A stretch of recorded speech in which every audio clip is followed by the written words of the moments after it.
Please subscribe to support the channel. If gravity isn't the force, why do you feel it so strongly every second you're awake? That's the problem Einstein started with, and his solution still controls how we explain the universe, but it also leaves one big gap we still can't close.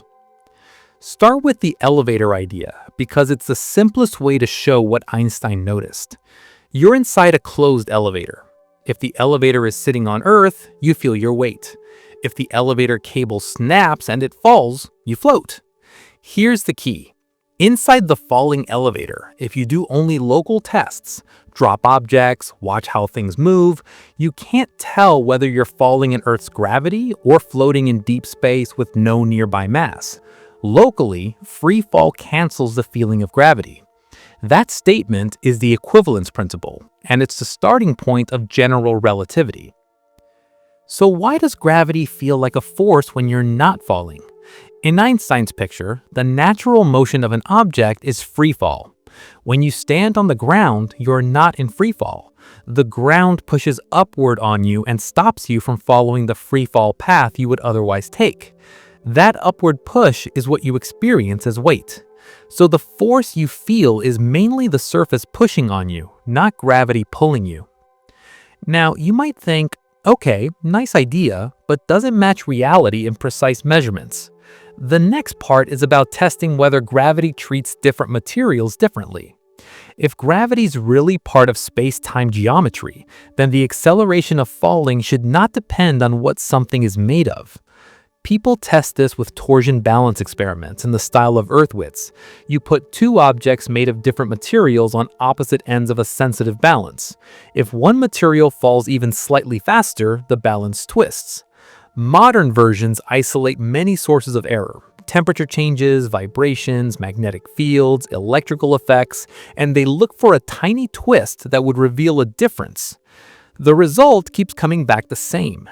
Different materials fall the same way to extremely high precision. Every time the measurement gets more sensitive, the difference still looks like zero within the uncertainty. This is not a small detail. If different materials fell differently in the same gravitational field, the equivalence principle would fail, and Einstein's framework would not work as it does. But the equivalence principle is not just a lab statement. It also predicts something that seems impossible if you think gravity is only pulling. It predicts gravity changes the rate that time passes. Clocks do not tick at the same rate at different gravitational strengths. A clock higher up in a gravitational field ticks faster than a clock lower down. That sounds abstract until you look at GPS. GPS satellites carry atomic clocks. They are higher above Earth, so Earth's gravity is weaker there, which makes the satellite clocks tick faster compared to clocks on the ground.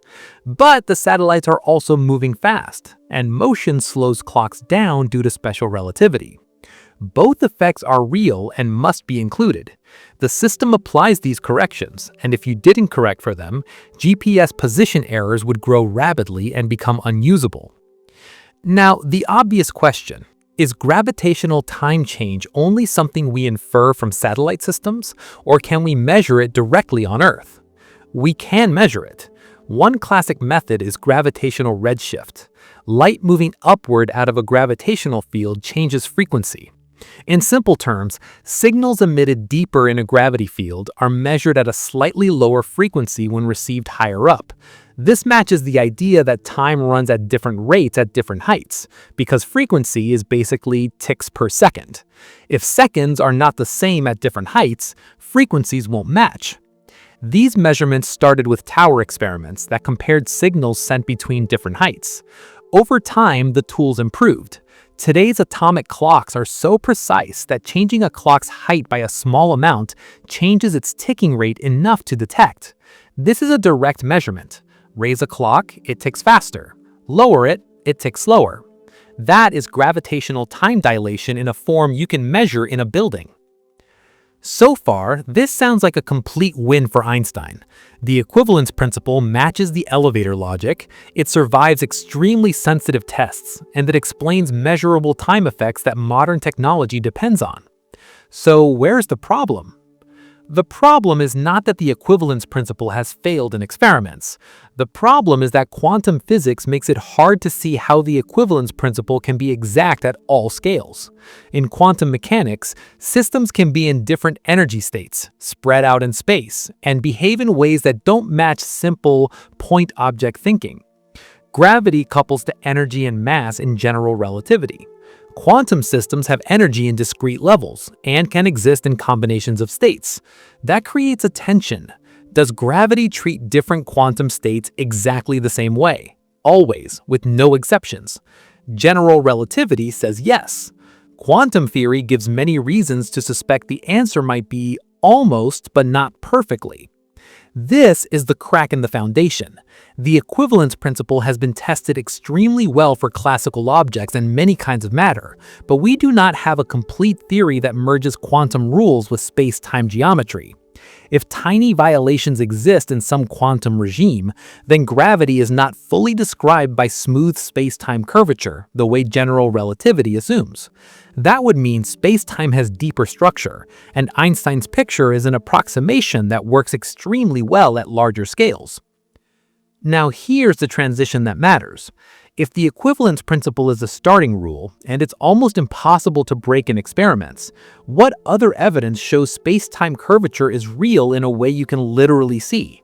And what happens when that same evidence shows more gravity than the visible universe can provide?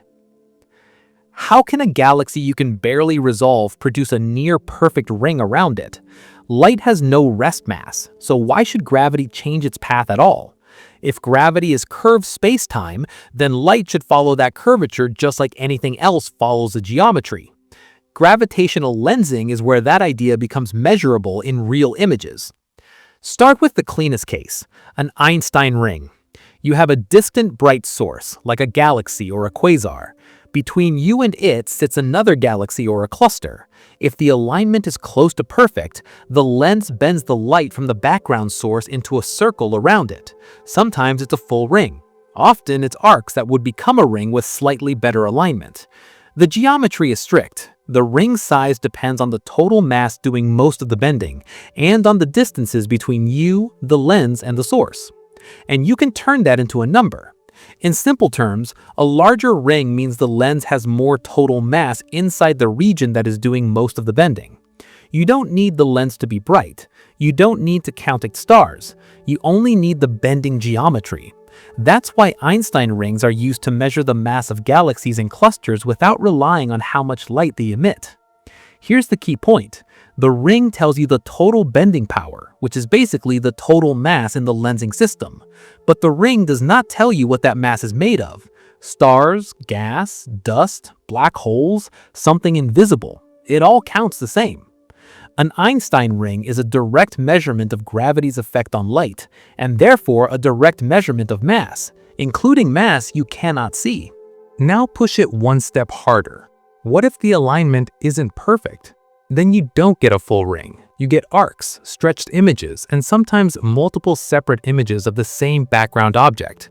This happens because light from the same source can take different routes around the lens, and the gravity field focuses those routes into different apparent positions on the sky.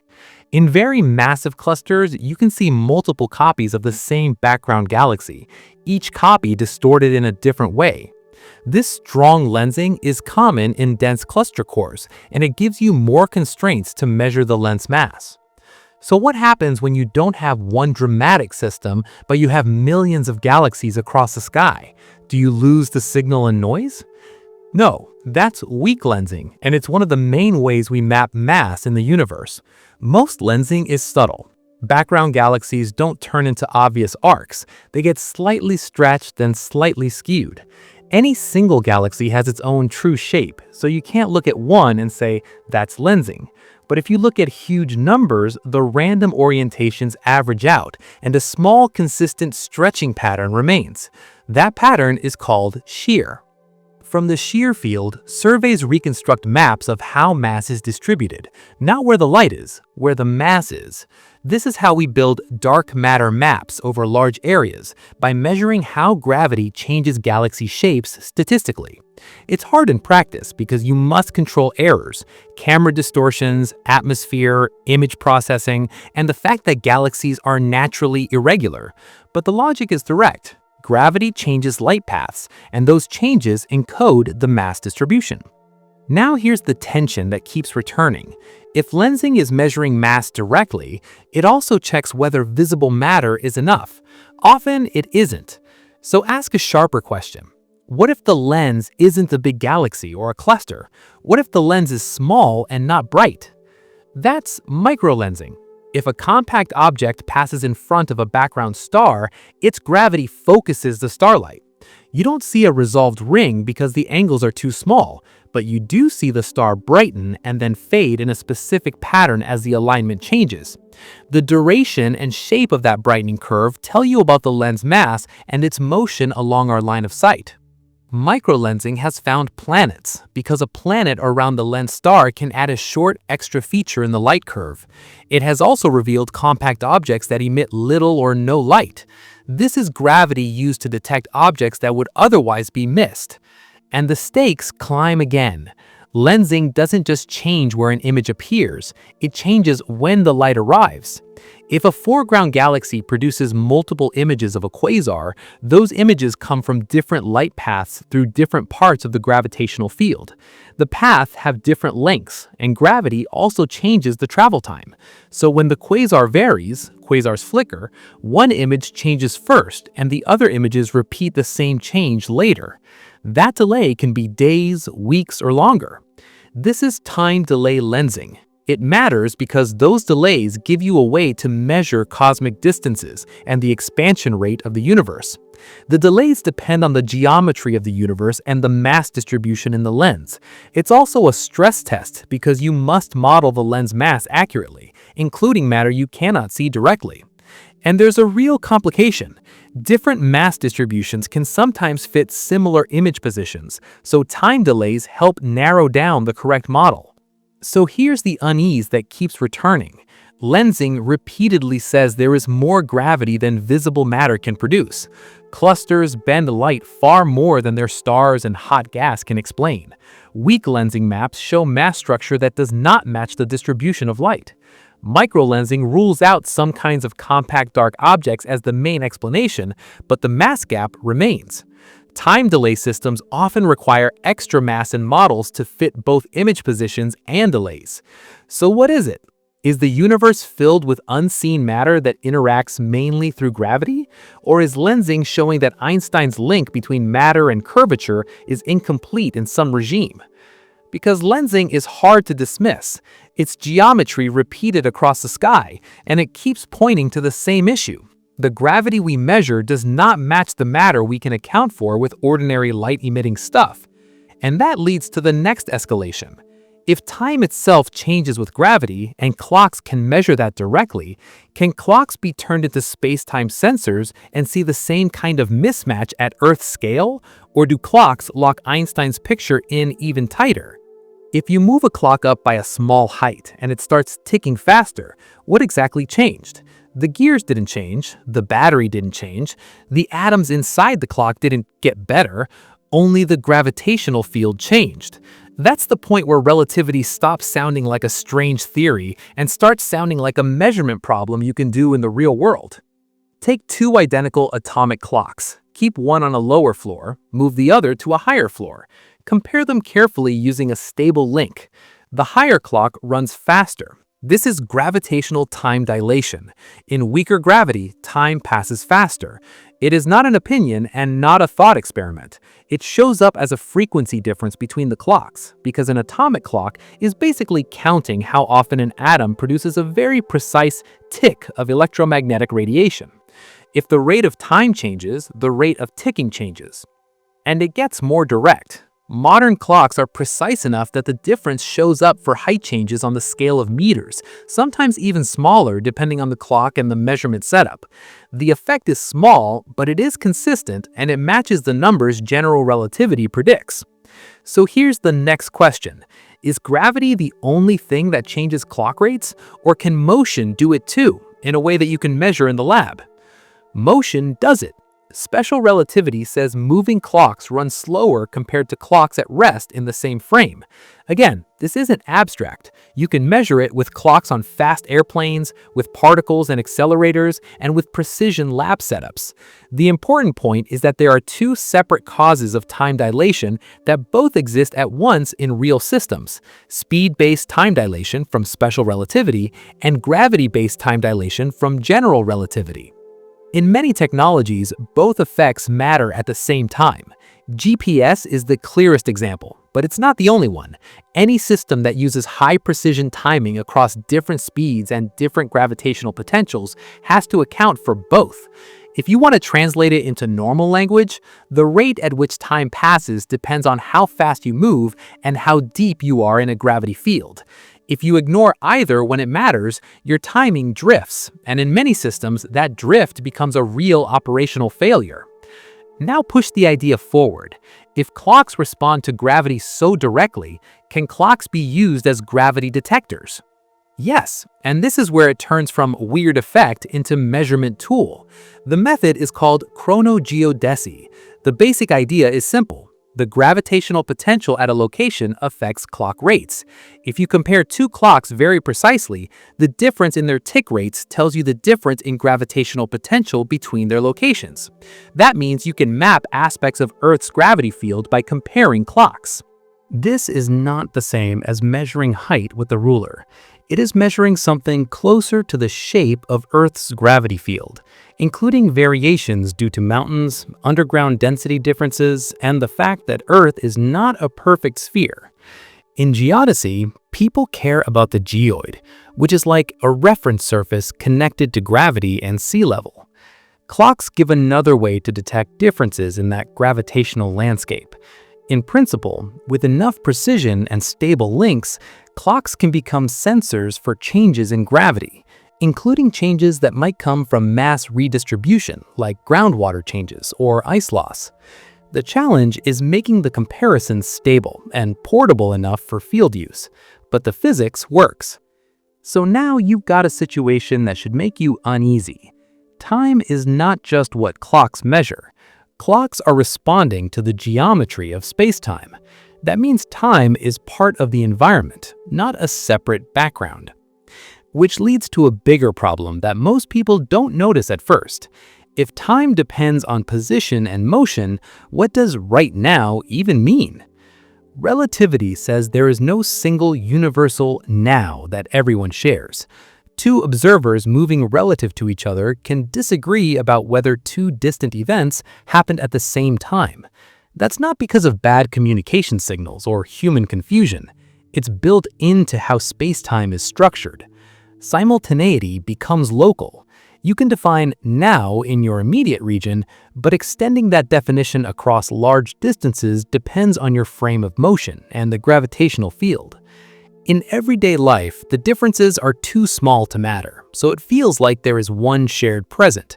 But as soon as you demand precision, high speeds, large separations, strong gravity, you cannot keep a single global time and have all the measurements stay consistent. Systems like GPS use a defined coordinate time for practical reasons, but underneath that engineering choice, the physics says there is no universal present that nature is required to respect. Now here's the hardest question in this section, and it sets up the next escalation. If time is part of space-time geometry, what does that do to quantum mechanics? Quantum mechanics usually treats time as an external parameter. In simple language, quantum systems evolve in time, but time itself is not typically a quantum object inside the theory the way position or momentum is. General relativity treats time as part of the dynamical structure. Time can stretch, compress, and behave differently depending on gravity and motion. That mismatch is not a minor detail. It is one of the central reasons quantum gravity is hard. Because if you try to combine them, you run into questions that don't have clean answers yet. What does it mean to have a quantum superposition of different gravitational potentials, which would imply a superposition of different clock weights? What does it mean for a quantum state to evolve when time is not a single universal background, but a local, geometry-dependent quantity? Even defining what counts as before and after becomes tricky when the geometry itself is part of the system. So clocks don't just confirm Einstein, they sharpen the conflict. They make it harder to pretend time is simple, and they make it harder to keep quantum theory and spacetime theory in separate boxes. And that brings the tension to a clear next step. If spacetime can change clock rates and it can bend light, can it also carry energy and move as waves, something we can detect directly as a signal passing through Earth? If gravity is just curved spacetime, then why would it ever wiggle? If mass moves around, spacetime geometry changes, sure, but can that change travel outward as a real wave you can measure here on Earth? That sounds like science fiction until you realize we already did it, and the signal looked exactly like what Einstein's equations predicted. In 2015, LIGO detected its first gravitational wave. The signal was short. It rose in frequency and strength, then stopped. People call it a chirp because it sounds like a quick rising tone when you convert it to audio. But the important part is not the sound, it's what caused it. Two black holes orbiting each other, spiraling inward, then merging. Here's what LIGO actually measures. It measures tiny changes in distance between mirrors placed kilometers apart. A gravitational wave passing through changes the space-time distances in different directions by a tiny amount. So one arm gets slightly longer while the other gets slightly shorter. Then they swap. The change is unbelievably small, smaller than the size of an atom compared to the length of the detector. But the pattern is specific, and it matches a model. The model is general relativity. You can predict the waveform shape for two massive objects orbiting and merging. The frequency increases as they get closer because they orbit faster. The amplitude increases because the system is radiating more gravitational energy. Then the waveform changes character at merger and settles into a ring down as the final black hole relaxes. LIGO's first chirp matched this picture extremely well. That's the key. The data didn't just show something happened, it showed the exact pattern expected from Einstein's equations in a violent, strong gravity event. So gravity isn't only a static curvature that makes things fall and bends light. It can carry energy away as waves. Space-time can respond dynamically, and those changes can travel across the universe and still be measured when they reach Earth. Now, the next question is even sharper. If gravitational waves are real, how fast do they travel? Are they as fast as light? Or is there a tiny difference that would reveal new physics? That's where GW 17018 comes in. This event was a neutron-star merger. Unlike black holes, neutron-star mergers can produce light as well as gravitational waves. And for this one, we saw both. LIGO and Virgo detected the gravitational wave signal. Then telescopes detected a short gamma-ray burst, and later the visible and infrared glow called a kilonova, caused by radioactive decay of heavy elements formed in the ejecta. The important physics point is timing. If gravitational waves traveled significantly slower or faster than light, over a distance of about 100 million light-years, the arrival times would separate by a huge amount. Instead, the gravitational wave signal arrived and the gamma-ray burst followed very soon after. There are astrophysical delays possible at the source. Light might be produced slightly later than the merger depending on how jets form, so you can't say exactly same emission time. But the difference was so small that it placed very strong limits on any theory where gravitational waves travel at a noticeably different speed than light. In plain terms, gravity's signal and light signal crossed an enormous distance and showed up basically together. That is a major win for Einstein's picture. Now, you might think that settles it, but gravitational waves don't just test speed, they test the structure of gravity itself. And that brings us to a very specific question. Do gravitational waves have only the polarizations general relativity predicts, or could there be extra kinds? A polarization is just a distinct way a wave can distort space as it passes. In general relativity, gravitational waves have two tensor polarizations. Other gravity theories can allow additional modes, like scalar or vector polarizations. If those extra modes exist, detectors should see patterns that don't fit the two-mode prediction. The network of detectors matters here because comparing what different detectors see from the same event helps identify which polarization content is present. So far, the data is consistent with the general relativity expectation, but this is still an active hunt. Every new detection adds more leverage because different source orientations and sky locations test the pattern in different ways. Now, here's the part where the tension rises again. The strongest tests of Einstein are not in weak gravity like Earth. They're in the strong field regime, where gravity should be most likely to reveal cracks. Black hole mergers and neutron star mergers are exactly that. The curvature near these objects is extreme. The orbital speeds become a significant fraction of the speed of light. The gravitational field is changing rapidly. If general relativity is going to fail in an observable way, these are some of the best places to catch it. So how do we test it with gravitational waves? You compare the observed waveform to the predictions. You check whether the in-spiral phase matches what Einstein says about how the orbit should shrink. You check whether the merger and ringdown match what a final black hole should look like in general relativity. You look for small extra features in the waveform that would suggest new physics, deviations in phase evolution, unexpected damping rates, dispersion effects that would imply the wave's speed depends on frequency, or evidence of extra polarizations. Every detection is like an interrogation. Most answers so far have been, Einstein is still right. But the reason people keep pushing is simple. These events are the closest thing we have to controlled experiments in extreme gravity. And now we hit the cliffhanger, because gravitational waves let us measure a lot, but not everything. We can measure the outside behavior of these systems extremely well. We can infer masses, spins, distances, and the final object's properties. We can test whether the final black hole behaves like the one general relativity predicts from the outside. But the moment you ask what is happening inside the event horizon during or after the merger, the theory doesn't give you an observable answer. By definition, signals from inside a horizon can't reach us in classical general relativity, and quantum theory complicates the meaning of inside even more. So gravitational waves did something huge. They confirmed that space-time can carry energy and move as waves, and they confirmed Einstein in the violent regime where many people expected failure. But they also sharpened the biggest silence in physics.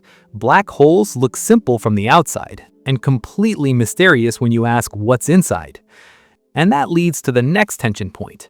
If space-time can move and wave, can it also be twisted by rotation in a way we can measure around Earth and around black holes? And if you twist space-time hard enough, do you start breaking cause and effect? If Earth is spinning right now, why doesn't space-time stay perfectly still? If gravity is geometry, and geometry is set by mass and energy, then rotation should matter too. General relativity says it does. A spinning body doesn't just pull things inward. It also slightly twists the space-time around it. That effect is called frame dragging, also known as the lens tearing effect. You can think of it like this without extra imagery. If you drop a gyroscope or put a satellite in orbit, its natural straight direction in space-time is not just set by Earth's mass, but also slightly by Earth's angular momentum. That means orbits and spin axes precess a little bit differently than they would if Earth were not rotating. Now, the obvious question, is this real, or is it just a small correction term that's too tiny to verify? We did verify it. Gravity Probe B was designed to measure frame dragging directly. It was a satellite with extremely precise gyroscopes. The experiment tracked how the direction of the gyroscope's spin axes changed over time while orbiting Earth. In simple terms, it asked, if the gyroscope is trying to keep pointing in the same direction in space-time, does Earth's gravity and Earth's rotation slowly change that direction? There were two main effects to measure. One is geodetic precession, caused by Earth's mass and the satellite's motion through curved space-time. The other is frame dragging, caused specifically by Earth's rotation twisting space-time. Both effects are small. Frame dragging is especially small. The mission had to deal with real-world problems: tiny forces, patch charges on surfaces, unexpected torques, and instrument drift. But after the full analysis, the result was consistent with general relativity's prediction within the stated uncertainties. Not perfect precision, not we can ignore the error bars, but a real measurement that matched what Einstein's theory says should happen. So that's one approach. Use gyroscopes and measure a slow change in orientation. Another approach is use satellites and measure slow changes in their orbits. That's where LIGO comes in. LIGO satellites are basically passive targets covered in retroreflectors. Ground stations fire lasers at them and measure the return time, so you can track their positions extremely precisely over long periods. If frame dragging is real, it should cause a small precession of a satellite's orbital plane, specifically a slow shift in the node, the line where the orbit crosses Earth's equatorial plane. This is a tiny effect buried under many other effects. Earth is not perfectly spherical. Earth's gravity field has detailed variations. The mass distribution changes, the atmosphere causes drag on lower satellites, sunlight produces small pushes, and so on. But with careful modeling and long-term data, analyses using LIGOs have reported node precessions consistent with the frame dragging prediction within uncertainties that are debated but not hand-wavy. The reason this matters is not only we measured a small effect, it's that Earth's rotation is leaving a measurable signature in orbital dynamics that matches general relativity's specific rotating space-time math. So that's one approach. Use gyroscopes and measure a slow change in orientation. Another approach is use satellites and measure slow changes in their orbits. Now push the stakes. Earth's frame dragging is tiny because Earth is not very compact. The twisting gets much stronger around objects that are both massive and compact, especially black holes. So the next question becomes, can we see frame dragging in the strong field environment near a black hole? That's where accretion disks enter the story.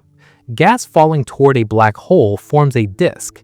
The inner parts of that disk orbit at high speeds and experience strong gravity. If the black hole is spinning, general relativity says it drags space-time strongly near the hole. That affects the motion of matter in the disk and can shift the radius of the innermost stable orbit. It can also affect how the disk precesses, how hot regions move, and how X-ray emission varies over time. Observations of X-ray binaries and active galactic nuclei show behaviors that are consistent with strong relativistic effects, including signatures that are often interpreted as evidence for black hole spin and relativistic disk dynamics. But here's the problem. The astrophysics is messy. Disks are turbulent. Magnetic fields matter. Radiation pressure matters. Plasma effects matter. The geometry of the corona, the hot region producing X-rays, is not fully pinned down. So while there are strong hints and models that fit well, it's harder to point to one clean measurement and say, this is frame dragging, full stop, the way you can with an engineered satellite mission. So we have a hierarchy. On Earth, frame dragging is small but measurable with careful experiments. Near black holes, it should be huge, but the environment is complicated, and the signals are harder to interpret cleanly. Now, here's why this matters beyond Einstein got another prediction right. Frame dragging is not just a tweak, it changes the structure of space-time around rotating bodies, and rotation is common. Earth rotates, stars rotate, neutron stars rotate fast. Black holes can rotate extremely fast. So the dangerous question is, if rotation can twist space-time, can it twist space-time enough to mess with causality? General relativity allows solutions where space-time is so strongly twisted that there can be closed time-like curves, paths where, in the math, something could move forward in its own proper time and still loop back to an earlier point in coordinate time.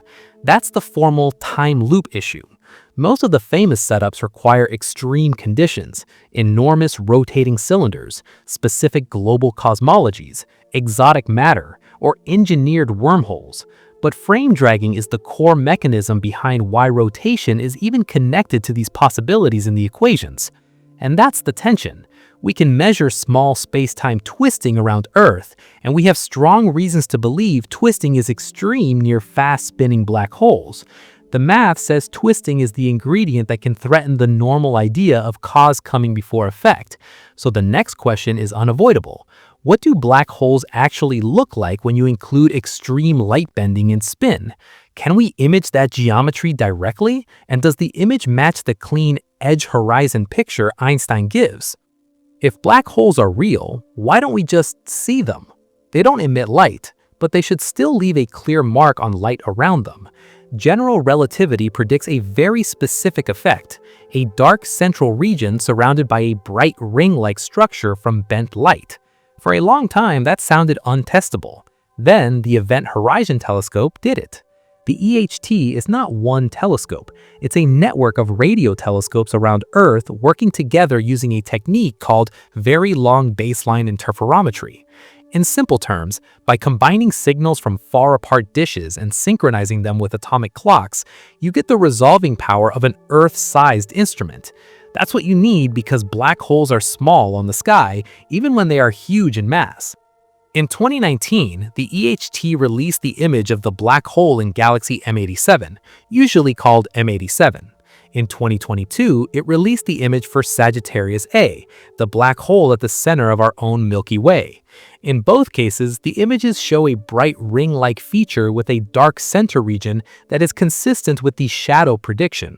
The shadow is not the event horizon itself, it's the apparent dark region caused by strong light bending and by light being captured by the hole.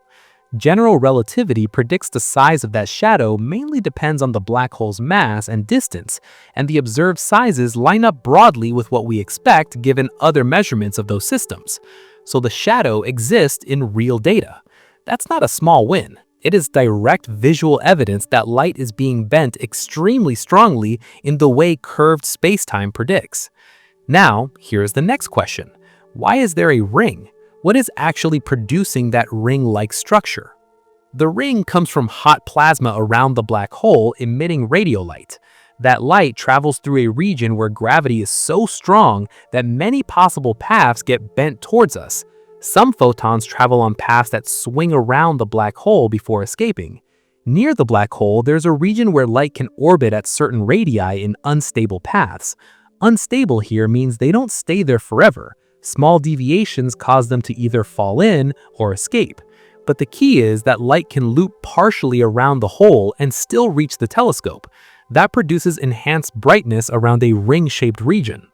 People often talk about photon rings, meaning light that is wrapped around the black hole one or more times before escaping. In practice, the EHT image is not a clean textbook ring because it is limited by resolution, noise, and the messy plasma environment.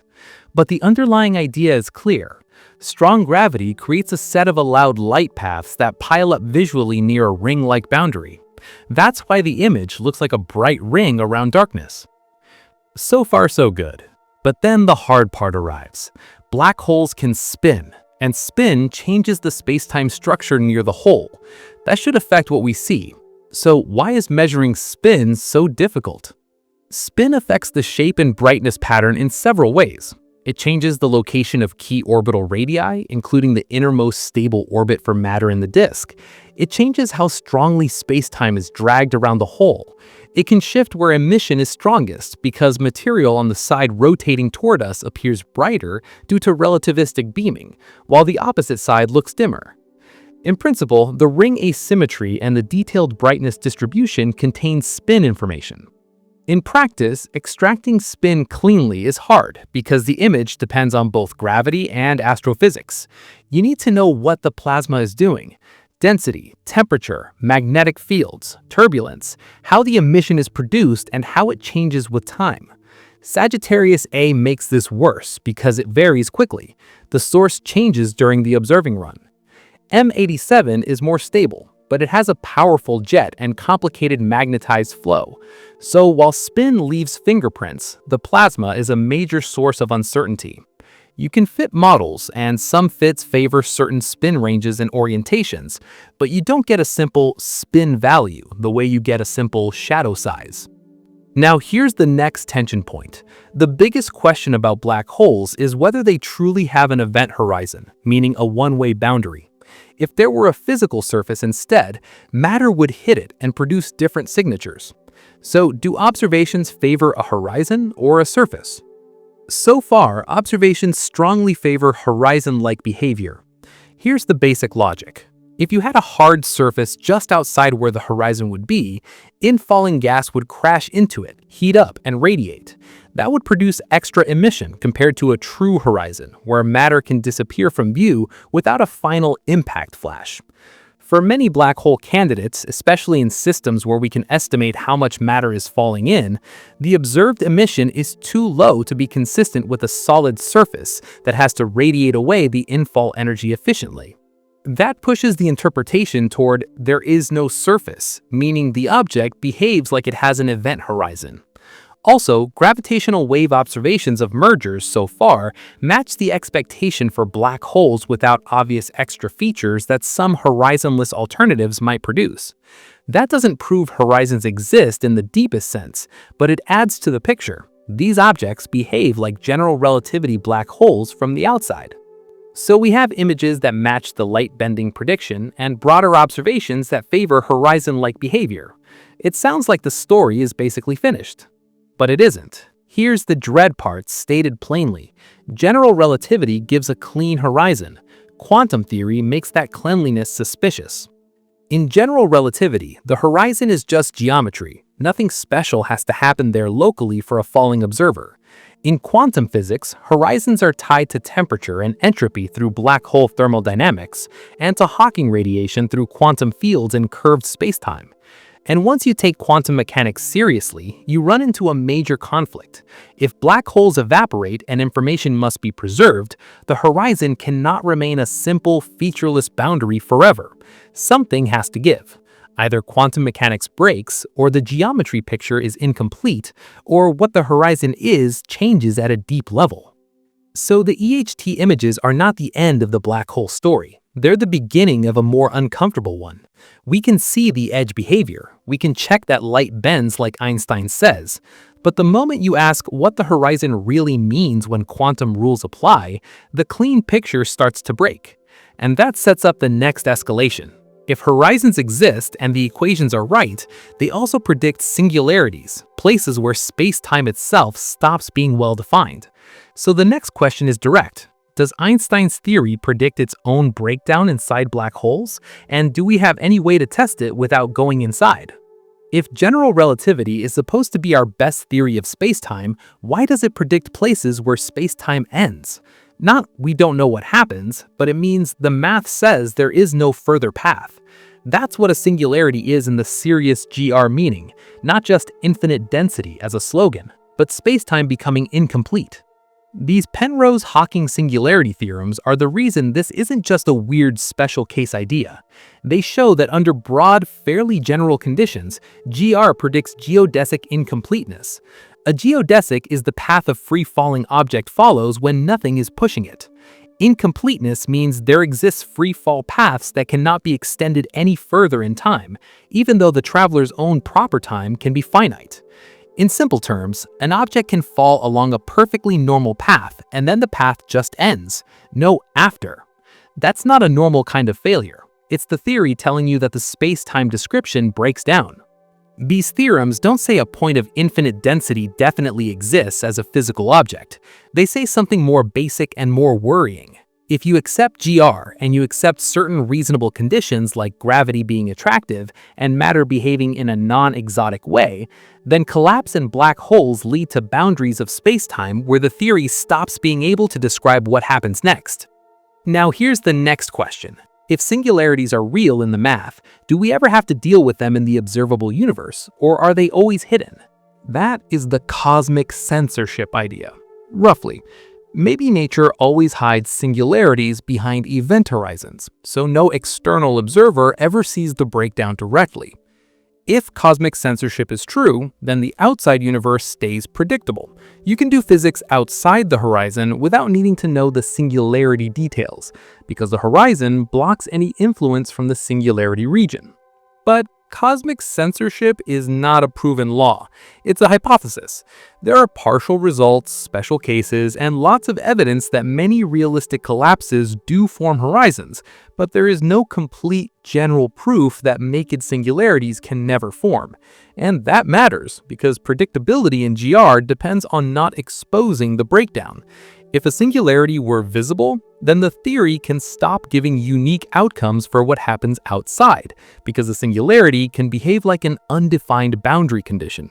So the tension becomes, is the universe safe in the sense that all the worst breakdowns stay hidden, or can the breakdown leak out?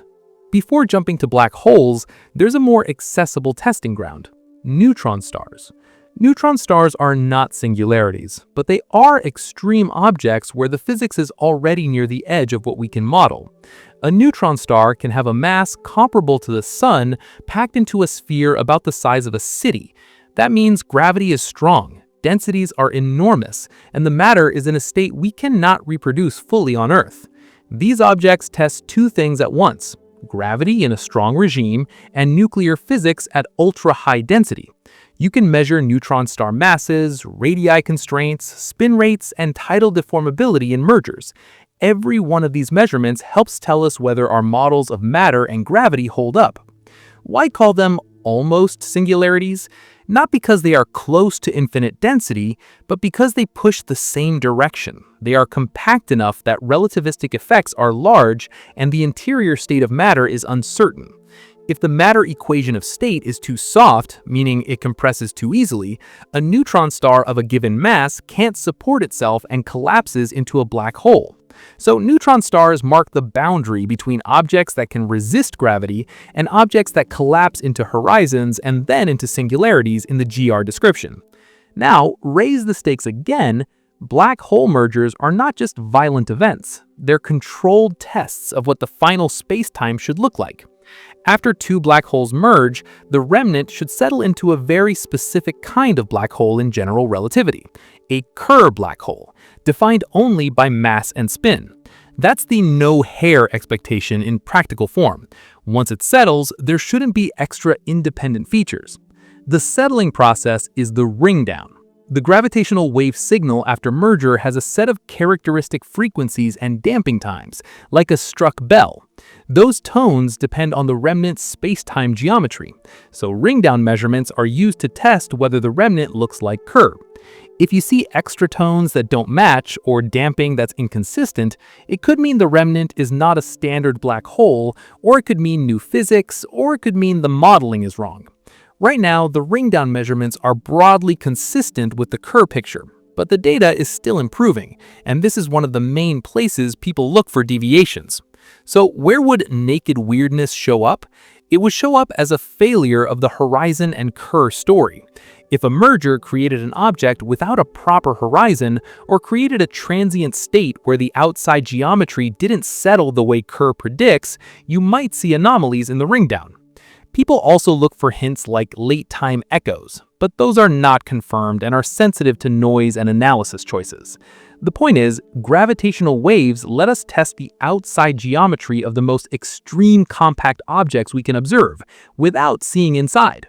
Now, here's the final escalation of this section. Stated bluntly, if a naked singularity existed, it would not just be a new object. It would be a breakdown of predictability. With a horizon, you can keep doing physics outside while admitting you don't know the interior. Without a horizon, the region where GR fails could influence the outside universe.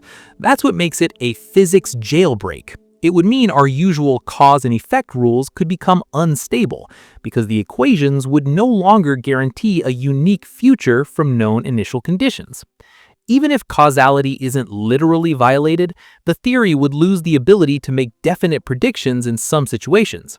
So the singularity problem isn't just infinite density is weird. It's this: general relativity, taken seriously, predicts situations where it stops being a complete physical description. And cosmic censorship is the idea that the universe might hide that failure from us, but we do not know if it always does. And that sets up the next problem perfectly. Even if censorship holds and horizons hide the breakdown, black holes create a different crisis because quantum mechanics says information can't be destroyed, but horizons look like one-way erasers. So the next question is unavoidable. When a black hole forms and later evaporates, where does the information about what fell in go? If black holes really erase information, then quantum mechanics is wrong. Not a little off, but broken at the core. Because quantum theory is built on a rule: information is preserved. If you know the exact state of a system now, the rules let you evolve it forward and backward in time in a way that keeps the total information intact. So here's the problem. Black holes look like one-way traps, and the universe doesn't usually allow one-way traps for information. This starts with Hawking radiation. Hawking's calculation treats quantum fields on a curved spacetime background. You don't need a full theory of quantum gravity to do it. You use quantum field theory and general relativity together in a controlled way. The result is that black holes should emit thermal radiation, not because something is leaking out from inside, but because the presence of a horizon changes what vacuum means for different observers and allows particle-like excitations to be seen far away. The radiation has a temperature that depends on the black hole's mass. Smaller black holes are hotter and radiate faster. Bigger ones are colder and radiate extremely slowly.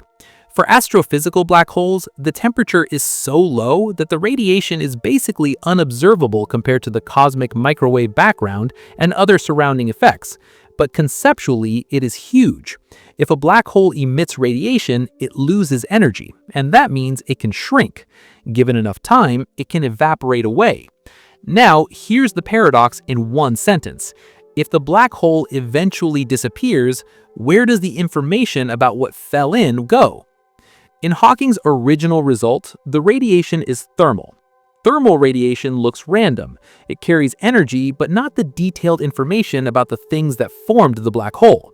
If you throw in a book, the outgoing radiation does not obviously encode the book's exact microscopic state. If the black hole eventually disappears and all you have left is thermal radiation, it looks like the book's information is gone. That is a direct clash with quantum mechanics. So what exactly is information here? It's the full specification of the quantum state. If you start with a pure quantum state and end with something mixed and thermal in a way that can't be reversed, that violates unitary evolution, which is the standard rule for how quantum states evolve. In normal quantum physics, even if something looks messy, the information is still there in correlations, and in principle, you could reverse the evolution if you had perfect control. Hawking's picture suggests a true non-reversible loss at the fundamental level. Now you might ask, maybe information really can be lost, and we just accept that quantum mechanics needs changing. But that's not a small change. It breaks basic consistency in how quantum theory fits with conservation laws, and with how we compute probabilities. Also, most physicists strongly suspect that nature is unitary because so much else depends on it working. So the next question becomes, if information isn't destroyed, how does it get out? This is where Page curve logic comes in. Page Dawn asked, if evaporation is unitary, how should the entanglement between the black hole and the radiation behave over time? The expected behavior is that early radiation looks almost thermal and doesn't carry much recoverable information.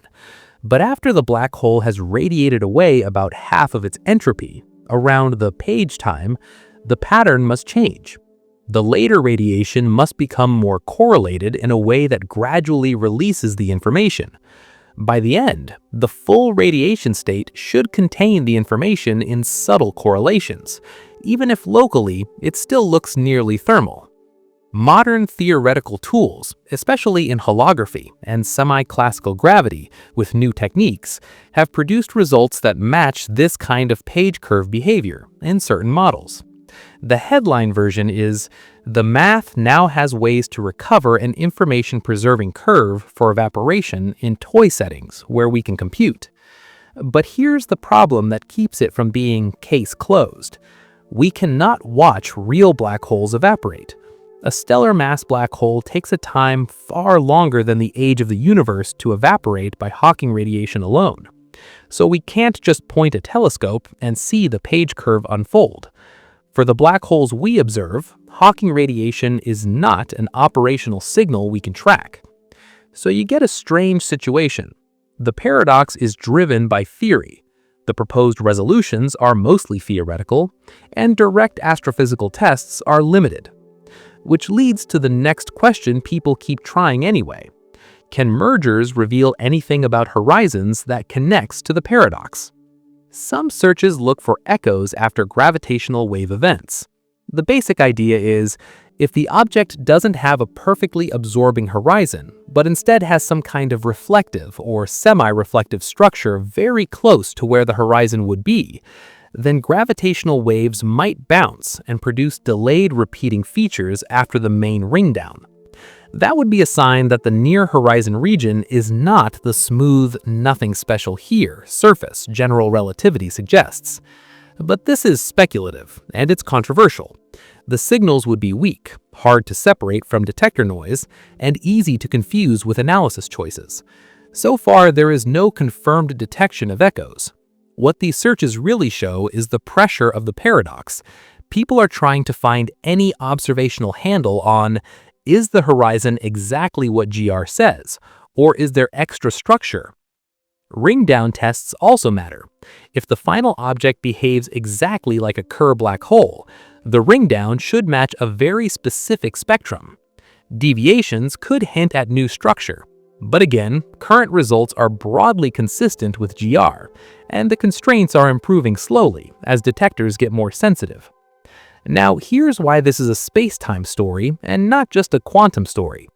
The conflict is about the horizon. In general relativity, a horizon is a geometric boundary defined by light cones. It's the surface beyond which light can't escape to infinity. Locally, an infalling observer shouldn't see anything dramatic at the horizon of a large black hole. In quantum theory, horizons are tied to entropy and temperature, and the information problem suggests that the horizon can't be completely featureless if evaporation is unitary. So if information is preserved, one of these has to change. Either the horizon is not a simple geometric boundary in the full theory, or the way we think about locality near horizons breaks, or space-time itself has underlying degrees of freedom, microstructure, that carry and release information. In other words, space-time might not be a smooth, continuous thing all the way down. The horizon might behave more like a physical system with microscopic states, not just a line on a diagram. That's the core unease. The black hole is where geometry, thermodynamics, and quantum information collide. And the paradox isn't just a puzzle. It's a sign that our current idea of space-time is missing something fundamental. And that sets up the next escalation. Hawking radiation comes from quantum fields in curved space-time, which means even empty space depends on geometry. So the next question is simple but dangerous. If what counts as a particle depends on space-time, then what does vacuum even mean?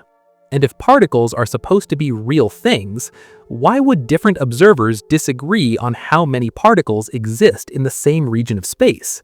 This is where space-time stops being a passive stage and starts changing what nothing even means. In normal, everyday thinking, empty space is just empty. In quantum field theory, empty means the fields are in their lowest energy state, the vacuum state. But here's the problem. In curved space-time, or even in flat space-time with different kinds of observers, there isn't one universal way to define that vacuum. What counts as a particle depends on how you split the field into oscillations you call particles versus oscillations you call vacuum fluctuations. That split depends on the geometry and on the observer's motion. So two observers can look at the same quantum field and disagree. One says, vacuum, no particles. The other says, there are particles. It's not because one is hallucinating. It's because particle is not an absolute concept in quantum field theory. It's an observer-dependent way of describing field excitations. This sounds like word games until you notice what it predicts. Curved spacetime and horizons can produce real radiation because vacuum for one observer isn't vacuum for another. Hawking radiation is built from exactly this kind of reasoning. Now, take a simpler setting where the space-time is flat, so you can't blame curvature. Ask a sharper question. Can motion alone make the vacuum look like a thermal environment? That's the Unruh effect. It says that an observer who accelerates through empty space will detect a thermal spectrum, like a warm bath of particles, while an inertial observer sees vacuum. The temperature depends on the acceleration. Bigger acceleration means higher temperature. This is a clean prediction from quantum field theory. It doesn't require gravity. It doesn't require black holes. It comes from the fact that acceleration changes how you define time and therefore how you define positive versus negative frequency modes, which is what sets the particle definition. So why don't we just measure it and move on? Because the required acceleration to get a noticeable temperature is enormous. For everyday accelerations, the Unruh temperature is absurdly tiny. To make it detectable, you need extreme accelerations and very sensitive detectors, and then you have to separate the effect from ordinary radiation, noise, and complicated interactions. There are proposals involving intense lasers, particle beams, and special detector setups, but there is no widely accepted direct, clean measurement yet. The theory prediction is solid within standard QFT, but the experiment is hard. Now the question becomes, if we can't easily test Hawking radiation or the Unruh effect directly in astrophysics, can we test related physics in the lab by building systems that behave like horizons? That's where analog Hawking radiation comes in. You can create horizon-like behavior in systems where waves move through a medium. For example, in a flowing fluid, if the flow speed exceeds the wave speed in a region, waves can't propagate back upstream past a boundary. That boundary acts like an event horizon for those waves.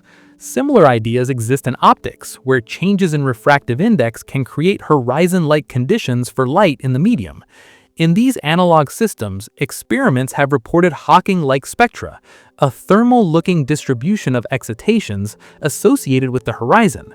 Important detail: this is not proof that real black holes radiate the same way. The medium is not spacetime. The waves are not fundamental quantum fields on curved geometry in the same way, but it is a reality check. The basic mathematics of horizons producing thermal spectra is not just a fantasy. When you create horizon-like conditions, you see horizon-like emission patterns in multiple platforms. It supports the idea that horizons and particle production are deeply linked in the underlying field equations. Now push outward to the biggest experiment possible, the early universe. If quantum fields in changing space-time can create particles, then an expanding universe should do something similar. In cosmology, the expansion stretches quantum fluctuations. During inflation, tiny quantum fluctuations in fields get stretched to astronomical scales. Later, those fluctuations become the seeds of structure. They show up as slight density differences that eventually grow into galaxies and galaxy clusters. The cosmic microwave background gives a record of those early fluctuations. It's not a picture of particles popping out one by one, but it is a statistical fingerprint of quantum fluctuations that got amplified by cosmic expansion. The pattern of temperature variations across the CMB sky matches what you expect from an early universe process that took quantum-scale randomness and stretched it to cosmic scales. That's why people say the CMB is one of the strongest indirect pieces of evidence that quantum field effects in a dynamical spacetime were real in the early universe. So you have three connected ideas: observer-dependent particles, horizon-related radiation, and cosmological amplification of fluctuations. Together, they tell you something uncomfortable. Empty space is not a fixed thing. It depends on geometry and motion. Now here's the knife twist, and it's where the whole story starts looping back on itself. In general relativity, space-time geometry depends on energy and momentum. In quantum field theory, what you call particles and energy in the vacuum depends on space-time and on the observer. So energy depends on space-time, and space-time depends on energy. That's not just circular reasoning. It's a sign that our current split, treating space-time as classical geometry and fields as quantum objects living on it, is incomplete. In Hawking radiation, you treat space-time as fixed and compute what quantum fields do, but the radiation carries energy away, which should change the space-time. In cosmology, quantum fluctuations affect the stress energy, which affects expansion, which affects the fluctuations. If you try to make it fully self-consistent, you are pushed toward a theory where space-time itself has quantum degrees of freedom. That's what quantum gravity is trying to be. And this sets up the next section perfectly. If the vacuum has energy, even a tiny constant energy density would curve space-time everywhere and change cosmic expansion.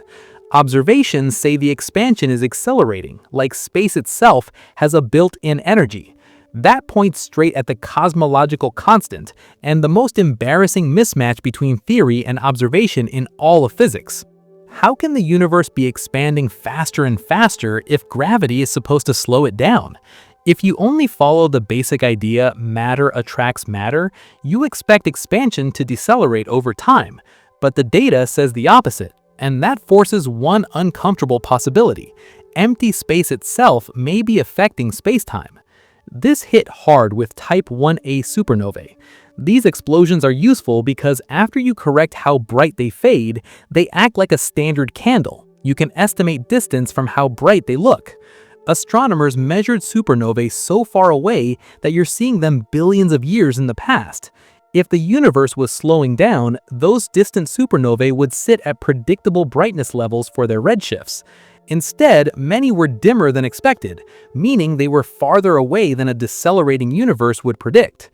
The simplest interpretation is that expansion used to slow down, but later it started speeding up.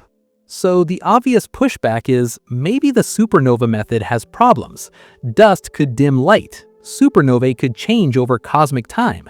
Calibration could be wrong.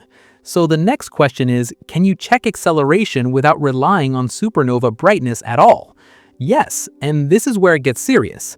The cosmic microwave background, the CMB, is a snapshot of the universe when it was about 380,000 years old. It has a pattern of tiny temperature variations. That pattern contains a built-in length scale set by sound waves in the early hot plasma. When you measure how big that scale looks on the sky, you are measuring geometry, how distances relate to angles in our universe. The CMB doesn't directly watch late-time acceleration, but it pins down the early conditions and the overall geometry so tightly that when you combine it with later measurements, acceleration shows up. Then you have baryon acoustic oscillations, BAO. It's basically the same early universe sound wave scale, but imprinted later into the distribution of galaxies. When you map huge galaxy surveys, you detect a preferred separation scale in clustering. That scale acts like a standard ruler. Measure how that ruler appears at different redshifts, and you track how distances change with time. That gives you another handle on expansion history that does not depend on supernova physics. So supernovae, CMB, and BAO are three different approaches with very different sources of error, and the combined picture keeps pointing the same way. The universe has a component that makes expansion accelerate. So what is the simplest way to put that into Einstein's framework without inventing a whole new theory? You add the cosmological constant.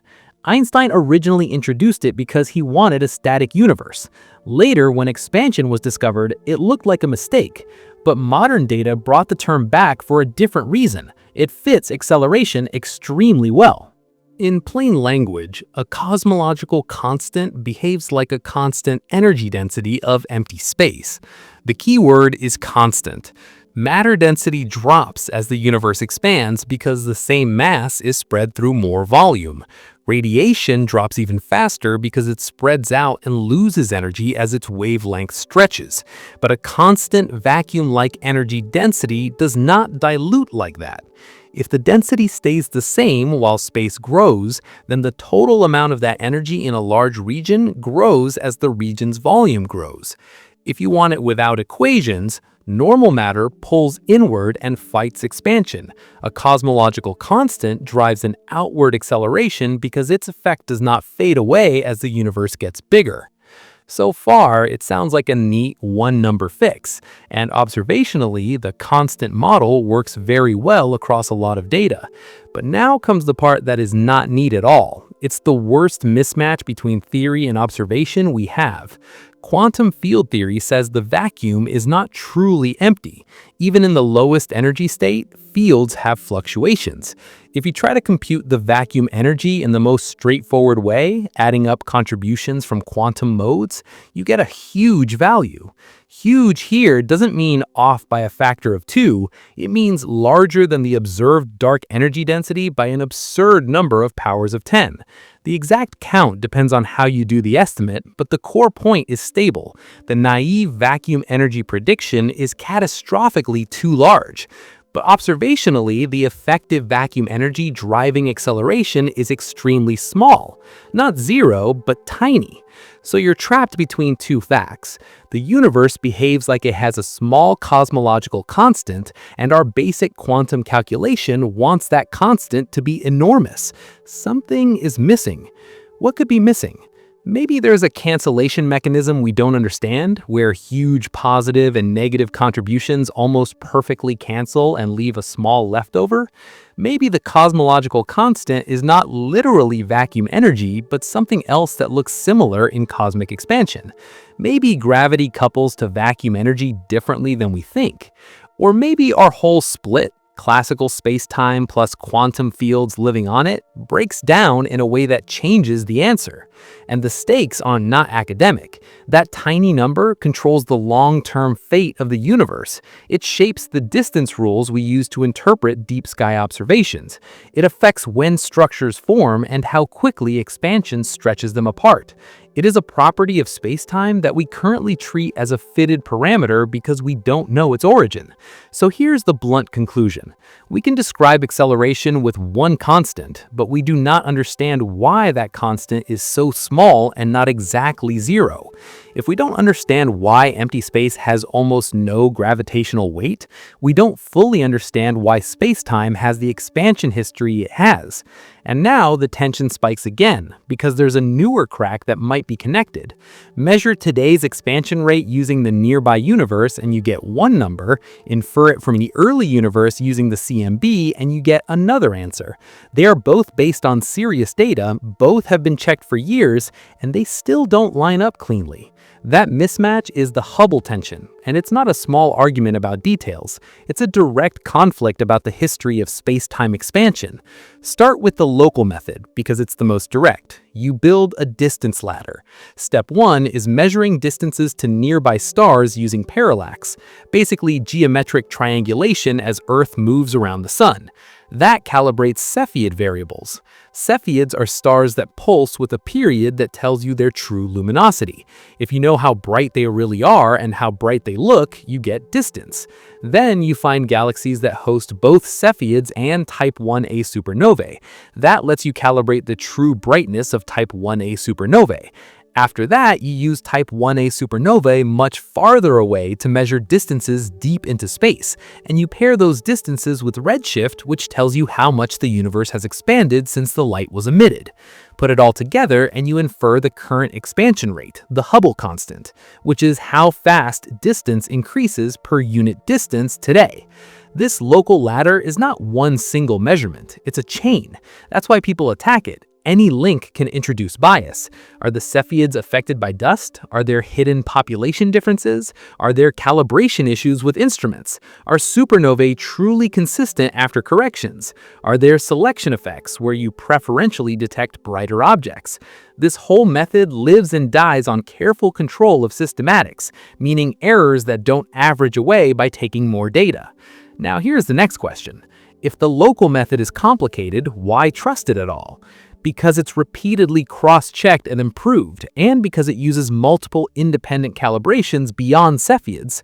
People also use other distance indicators like the tip of the red giant branch in some analyses. And the goal is always the same. Measure distances without assuming a cosmological model, then combine with redshift. The details matter, but the basic idea is simple. Look at nearby space, measure real distances, then measure how the expansion relates distance to redshift. Now shift to the early universe approach, because it comes from a completely different place. The CMB is a picture of the universe when it was still hot and dense, long before stars and galaxies formed. The pattern of tiny temperature variations have features whose sizes depend on the physics of the early plasma and on the geometry of the universe. In simple terms, the early universe had sound waves in the hot mixture of photons and matter. Those sound waves left a characteristic scale, and the CMB shows you how that scale projects onto the sky. From that, you can infer cosmological parameters with extremely precise precision. But there's a catch. You are not measuring the Hubble constant directly at late times. You are inferring it by fitting a model. The standard model here is often called lambda CDM, a universe with normal matter, dark matter, radiation, and a cosmological constant like dark energy. If that model is correct, the CMB pins down the whole expansion history, and it gives you a precise value for the present-day expansion rate. So the early universe number is precise, but it is model-dependent. The local ladder is more direct about today, but it is calibration-heavy. And the tension is that the two answers don't match as well as they should if both the calibrations and the model are correct. Now the obvious move is find a referee method that doesn't depend on the same ladder steps and doesn't depend as strongly on the same CMB model assumptions. That's where strong lensing time delays come in. If a galaxy sits in front of a distant quasar and lenses it, you can get multiple images of the same quasar. Quasars vary. When the quasar brightens or dims, you see the change in one image first, then the others later. Those delays happen because the light took different paths and because gravity changes travel time. If you can model the lens mass distribution well enough and measure the time delays accurately, you can infer a distance scale that depends on the expansion rate. This gives you a route to the Hubble constant that is independent from Cepheids and supernovae calibration in the usual ladder sense. But it's not a magic shortcut. The lens modeling is hard. Mass along the line of sight matters. The internal mass profile of the lens galaxy matters. Degeneracies exist, meaning different mass models can fit similar image configurations. People work around this with high-quality imaging, velocity dispersion measurements of the lens galaxy, and careful statistical methods. The result is strong time delay lensing is a crucial independent check, but it has its own systematics, and it hasn't made the tension disappear. So now you're forced into two categories of explanations. One, systematics. Maybe the local ladder is still biased. Maybe Cepheid calibration has a hidden issue. Maybe supernovae standardization has an environment dependence. Maybe dust corrections are off in a subtle way. Or maybe the early universe inference is biased because the model is missing small effects in recombination physics, neutrino behavior, or foreground removal. Or because the assumed model is too rigid. If the tension is real and not systematics, then the standard model of cosmology is incomplete. And now here's the point that connects this directly back to Einstein and spacetime. Expansion is not just galaxies moving. In general relativity, expansion is part of the space-time geometry, and that geometry is determined by what energy and matter exist in the universe. When you write Einstein's field equations in words, you're saying the distributant of energy and momentum tells space-time how to curve, and that curvature tells matter how to move. In cosmology, the move is the expansion and how it changes over time. So if we can't agree on the expansion rate today, or if the inferred expansion history is inconsistent, then we don't fully know the stress energy content that is shaping spacetime. That means the right-hand side of Einstein's equations, the content of the universe, is not settled. Or it means the left-hand side, the geometric law relating content to curvature, might need modification in some regime. Either way, it's not a minor parameter disagreement. It's the rule connecting matter to spacetime under direct pressure from data. And now the tension has to increase again. If we already have this extra gravity/extra energy problem at the largest scales, then the next question becomes unavoidable at the galaxy scale too. When you look at how stars orbit in galaxies and how clusters lens background light, do you need unseen matter or do you need a change in the law of gravity? If you add up all the stars you can see in a galaxy, why don't their orbits make sense? You can measure how fast stars and gas rotate around the galaxy's center. Newton-style thinking says farther out, orbital speeds should drop because most of the mass is toward the center and gravity weakens with distance. But that's not what we see. The outer parts keep moving too fast. And this is where the story splits into two options that are both extreme. First, galaxy rotation curves. A rotation curve is just a plot of orbital speed versus distance from the center. For many spiral galaxies, the curve stays flat far out instead of falling. That means either there's extra mass spread out in a big halo that you can't see, or the gravity law you're applying is not correct in this low acceleration regime. This isn't one or two galaxies. It's a pattern across many galaxies, with details that correlate with the distribution of visible matter. You can often predict the rotation curve shape from the visible matter distribution better than you'd expect if the extra mass were completely unrelated. That correlation is one reason modified gravity ideas stay alive. It looks like the gravitational behavior knows about the visible matter in a tight way. But the existence of the mismatch itself is not in doubt. The mismatch is real. Now, scale up.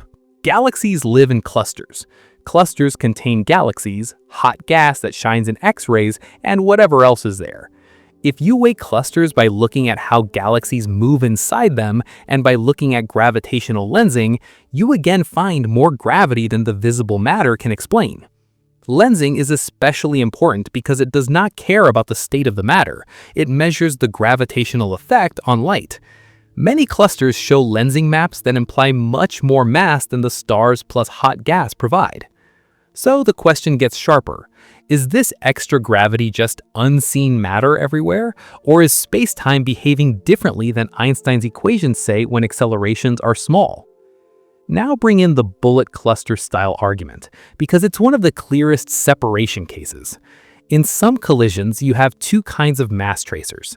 The hot gas is the dominant normal matter component, and it interacts with itself, so during a collision, it experiences drag and slows down. The galaxies behave more like collisionless particles. They mostly pass through. If the main gravitating mass were the normal matter gas, you'd expect the gravitational peaks to line up with the gas after the collision. But lensing often shows the main gravitational peaks lining up more with the galaxies than with the gas. In simple terms, most of the normal matter is in the slowed down gas, but most of the gravitational lensing mass is where the galaxies went. That looks like there is a large collisionless mass component that passed through without slowing down, a dark matter component. This doesn't prove dark matter exists by itself in a laboratory sense, but it's a strong piece of evidence that gravity follows something other than the ordinary matter we can see, at least in these systems. Modified gravity models can try to explain it, but it's hard to get the clean separation without adding some extra unseen components anyway. That's why this case is often treated as a major win for the dark matter interpretation. Now, let's talk directly on the modified gravity side, because it's not a joke and it's not fringe by default. Mond-like ideas start from a simple observation. The mismatch shows up when accelerations are extremely low, far below what you experience in the solar system. Mond proposes that below a certain small acceleration scale, the effective gravitational behavior changes. If you change the relation between acceleration and gravitational pull in that regime, you can fit many galaxy rotation curves with fewer assumptions about invisible matter, and you can capture the tight correlations between visible matter distribution and rotation curve shape.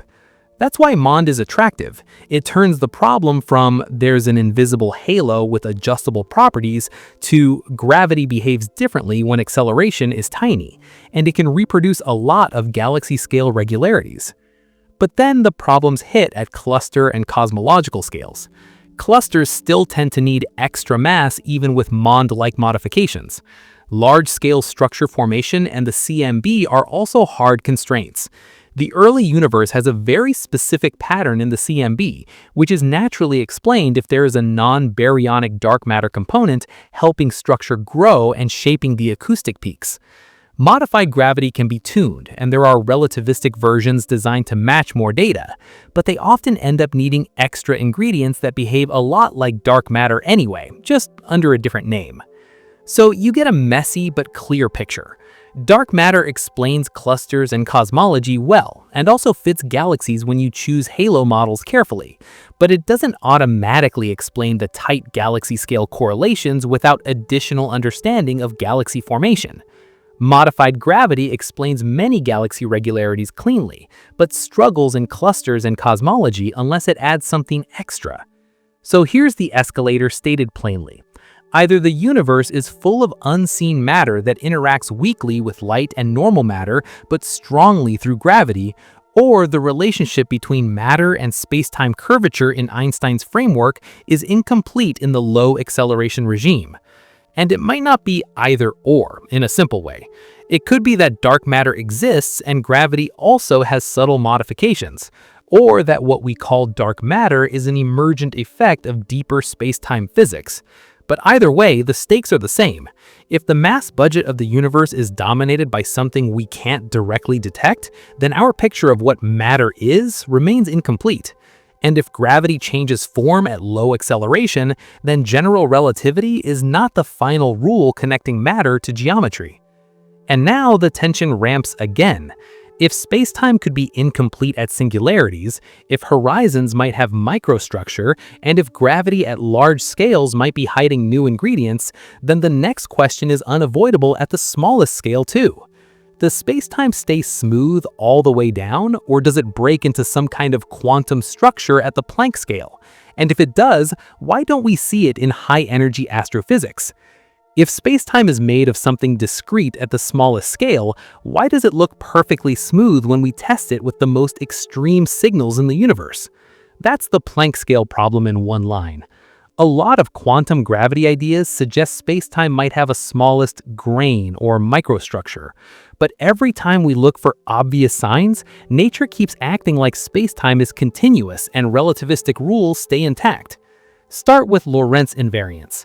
This is the rule behind special relativity that says the laws of physics look the same for all observers moving at constant speeds, and that there is a universal speed limit for signals in a vacuum, the speed of light.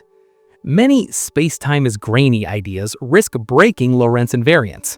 The most common signature would be this: the speed of light might depend slightly on energy level. High-energy photons would travel at a slightly different speed than low-energy photons. So what do? We use the universe as a long baseline test. If a tiny energy-dependent speed difference exists, it should accumulate over huge distances and show up as arrival time differences between high-energy photons and low-energy photons emitted at the same moment. And so far, the results are consistent with no detectable energy-dependent speed of light. That means Lorentz invariance looks unbroken to very high precision. This doesn't prove spacetime is perfectly smooth at the Planck scale, but it rules out large classes of naive foam models that would cause straightforward dispersion. Now take the sharpest time-of-flight tests, gamma-ray bursts. Gamma-ray bursts are short, violent flashes of gamma rays from far away. They can have rapid time structure, and they can produce photons across a wide range of energies. If high-energy photons were slowed down or sped up even slightly compared to low-energy photons, the difference could show up as a spread in arrival times that grows with distance and energy. But when we look at GRBs and other high-energy transients, photons that traveled for billions of years often arrive nearly together across energies, within very tight limits once you account for the fact that the source itself can produce different energies at slightly different times. The constraints have gotten strong enough that any simple linear with energy modification to light speed at the Planck scale is heavily squeezed. Again, not total proof of smooth spacetime, but a serious restriction. If there's microstructure, it can't show itself in the most obvious way many people first guessed. So then people ask, maybe photons aren't the best probe, or maybe the effect isn't a simple energy-dependent speed shift. Could spacetime microstructure show up as a kind of fundamental distance noise instead? That's where interferometers enter. Interferometers measure tiny changes in length by comparing light paths. LIGO is the famous gravitational wave version, but the general idea exists in many precision experiments.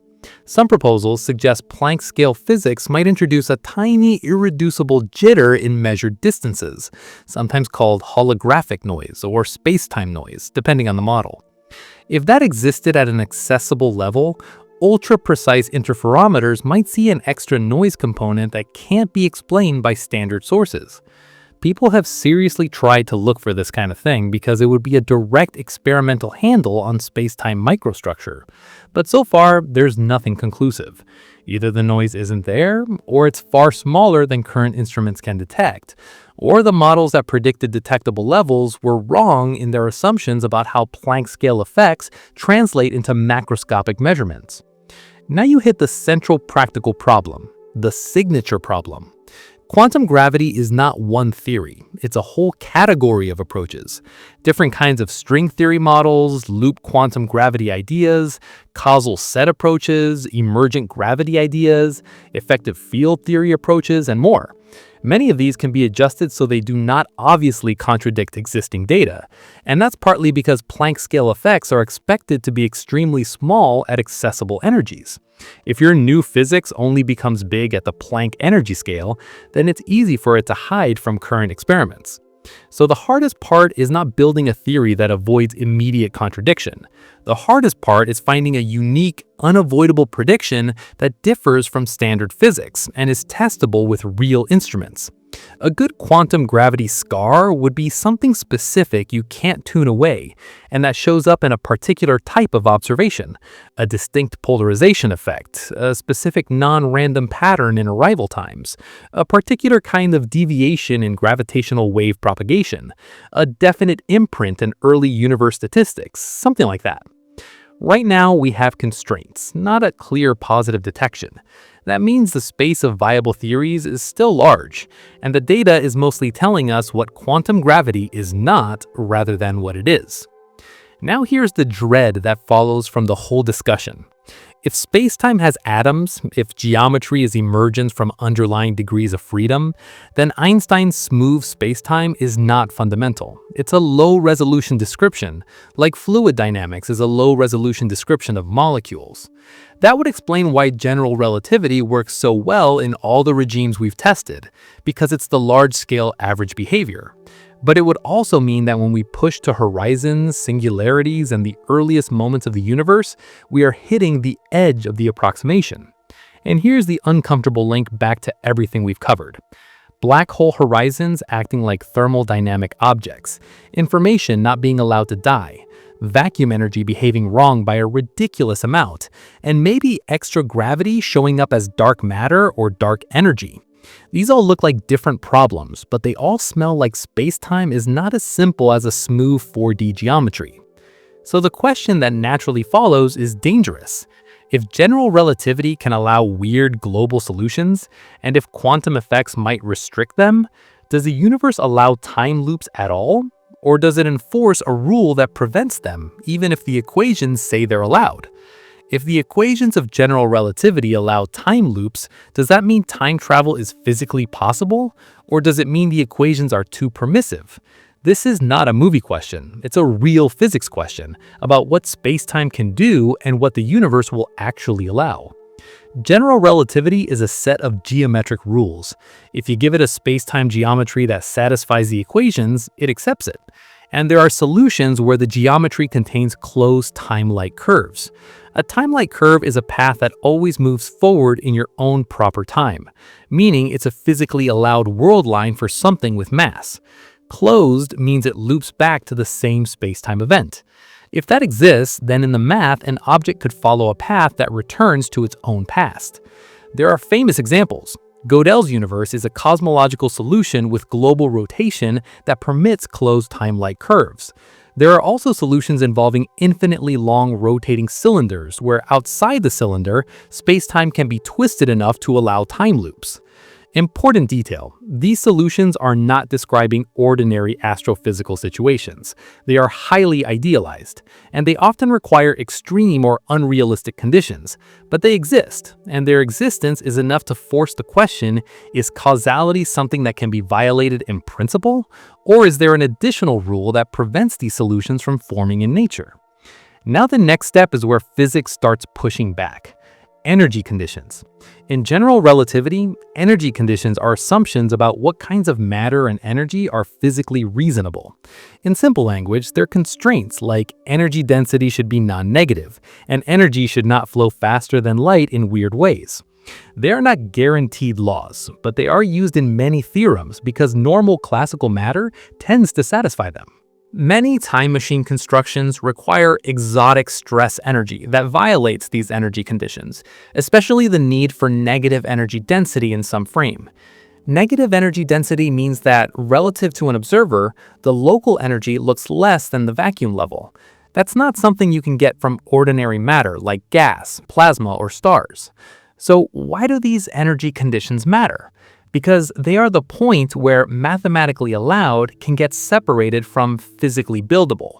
If your geometry requires matter that doesn't exist or cannot be stabilized, then it's not a realistic path to time travel. It becomes a sign that the equations admit solutions that are not realizable with actual physics. Now, here's the twist. Quantum field theory does allow negative energy densities in limited ways. For example, certain quantum states can produce regions where the energy density is lower than vacuum, like in the Casimir effect between closely spaced plates. So you can't just say negative energy is impossible. The real question is, how much negative energy can you get, for how long, and in what configuration? That leads directly to traversable wormholes. A traversable wormhole is a hypothetical tunnel-like geometry connecting two regions of space-time such that something can pass through without hitting a singularity and without the throat collapsing. In the RG math, traversable wormholes require exotic stress energy to keep them open. Usually, that means violating the null energy condition, which is one of the standard energy conditions tied to focusing of light rays. Without violation, gravity tends to pinch the wormhole shut. So, are wormholes forbidden? Not strictly by the equations, but not forbidden is not the same as practically possible. The requirement is the problem. You need stress energy that holds the geometry open against collapse. Quantum field theory suggests you can have negative energy, but it also gives limits called quantum inequalities. These are constraints that roughly say you can't have unlimited negative energy for arbitrary durations and volumes. If you get negative energy in one place, it's usually accompanied by positive energy elsewhere, and the amount and duration are constrained. In normal language, quantum theory might let you borrow negative energy, but it restricts how much you can borrow and how long you can keep it. Those constraints make many wormhole time machine setups extremely hard to realize because they demand large, stable, long-lived negative energy configurations that quantum field theory seems to resist. Now, push to another route people discuss: cosmic strings. Cosmic strings are hypothetical, one-dimensional defects that could form in the early universe in some high-energy physics scenarios. They would be incredibly dense and create strong gravitational effects despite being thin. Two fast-moving cosmic strings arranged in certain configurations could, in the mathematics, create conditions related to closed time-like curves, or at least produce extreme space-time structure that raises causality weirdness issues. Even without time loops, cosmic strings would produce distinctive gravitational lensing signatures, like double images with specific properties. So people look for them. Observational searches use lensing surveys and CMB constraints to limit how common and how massive cosmic strings could be. So far, there is no confirmed detection, and the constraints are strong enough that if strings exist, they are not dominating cosmic structure. That doesn't kill every cosmic string model, but it squeezes the maybe strings give us wild space-time shortcuts space. So where does that leave time travel? Here's the punchline. General relativity does not automatically protect causality. It allows geometries where causality fails, but the real universe might enforce chronology protection through physics not captured by the simple classical solutions. Stephen Hawking proposed the idea of chronology protection, that quantum effects might become huge near the formation of closed time-like curves and effectively prevent them from forming. The concept is straightforward, even if the full math is hard. Whenever a time loop is about to become possible, quantum fields might blow up in energy in a way that back reacts on the spacetime and destroys the would-be time machine. In other words, the universe could have a self-consistency enforcement mechanism that keeps causal order intact. And notice what this implies if it's true. Chronology protection would be a deep law about spacetime, not just a preference. It would mean that anything allowed by the equations is not the same as anything allowed by the universe. It would mean there are additional constraints, likely quantum in nature, that restrict the global structure of spacetime. So time travel is the perfect stress test because it forces a yes or no about causality. Either closed time-like curves can exist physically, which would break our usual idea of prediction and cause and effect, or the universe blocks them, which would reveal a hidden rule about spacetime that we have not fully derived from first principles. And here's the tee up the last escalation. Even if time loops are blocked, time still has a direction in the real world. Physical laws mostly don't care about past versus future, but your experience and every irreversible process clearly do. So the next question is the biggest one left. If the equations don't prefer a direction, why does spacetime behave like it remembers the past but not the future? Why can you remember yesterday but not tomorrow? Why do broken eggs not reassemble? Why does heat flow from hot to cold and not the other way? This is the arrow of time, and it's not just about human experience. It's built into how the universe evolves, and it ties directly into space-time, gravity, and black holes. Start with thermodynamics, because that's where the arrow is clearly defined. Entropy is a measure of how many microscopic arrangements can produce the same macroscopic situation. High entropy means there are many more ways for a system to look messy than ordered.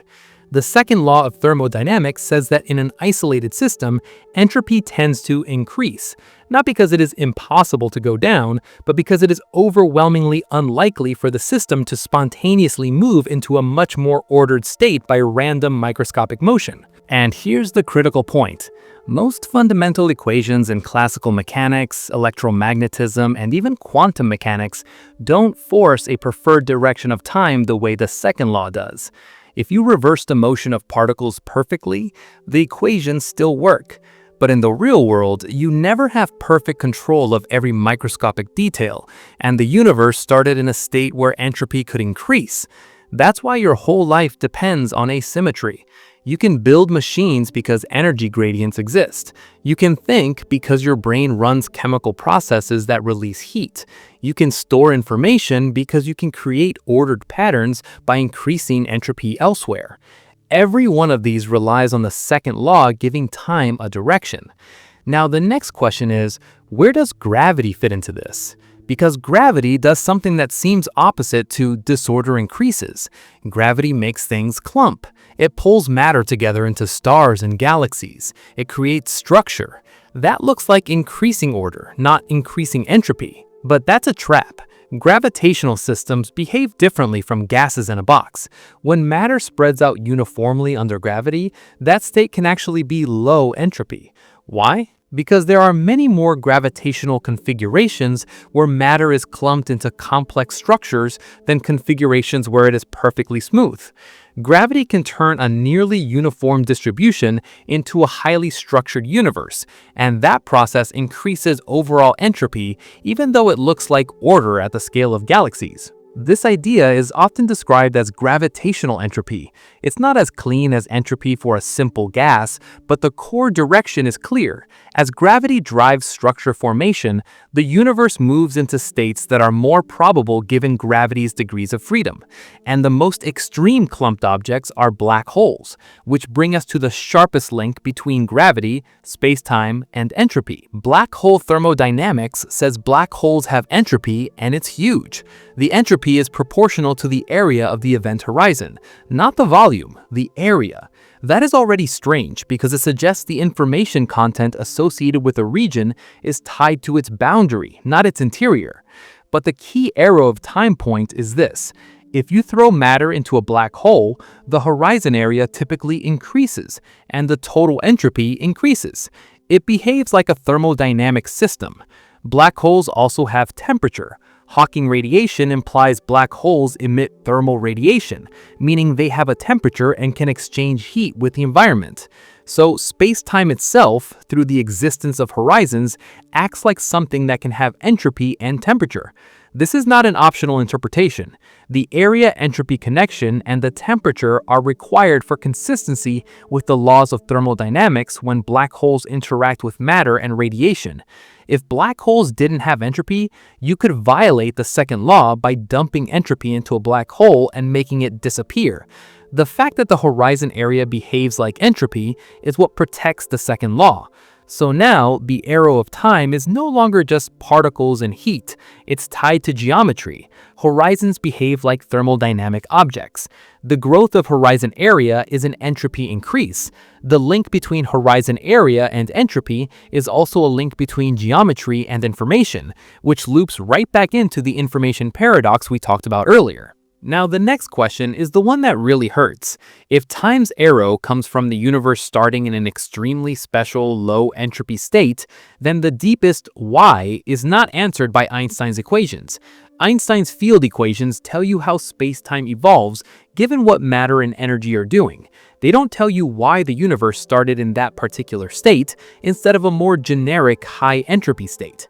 They give evolution, not selection. So if time's arrow is baked into space-time's initial geometry, then the biggest question becomes, why was the beginning shaped that way? Why did the universe start with such low gravitational entropy? Why did it start smooth enough for gravity to build structure and for entropy to have a direction? And that's where the story ends with the same kind of tension it started with. Einstein's ideas explain an enormous amount, and experiments keep confirming them. But the most basic facts about time, why it has a direction at all, still point to something deeper than our current map of space-time. This video is for educational or entertainment purposes only, and information provided in the video may be incorrect. If you enjoyed the video, consider subscribing to the channel and like the video.